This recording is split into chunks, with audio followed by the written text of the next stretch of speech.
Alright, now I'm going to demonstrate for you the different types of equipment that you're going to need to actually wire your boxes up for the training exercises. And for convenience, we put it here in a big Ziploc bag. So I'm going to just carefully slide all the material out of there.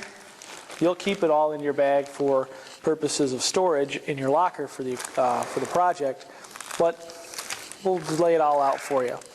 Alright, the first thing, we'll go in no particular order. These are nylon wall plates, also called plate covers. Here we have one for what's called a single gang or duplex outlet, just a standard 2-outlet plug there, 2-outlet wall plate.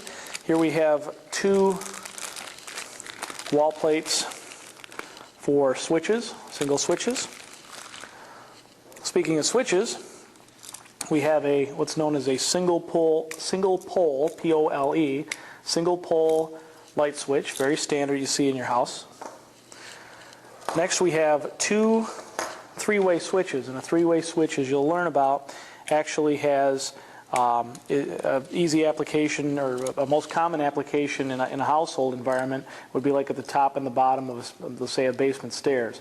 If you get to the top, you turn the light on. You can turn it off when you get to the other side, so they can be controlled from both ends. That's a 3-way switch. And you can see it has 3 terminals, 2 on one side, 3 on the other. We have a single gang or duplex outlet for plugs. And then finally, we have a lamp post, or lamp holder or lamp post for ceiling. And that's how we're going to see if your power actually works, by lighting up an actual lamp. So that's the basic equipment you're going to be using when wiring up your trainer.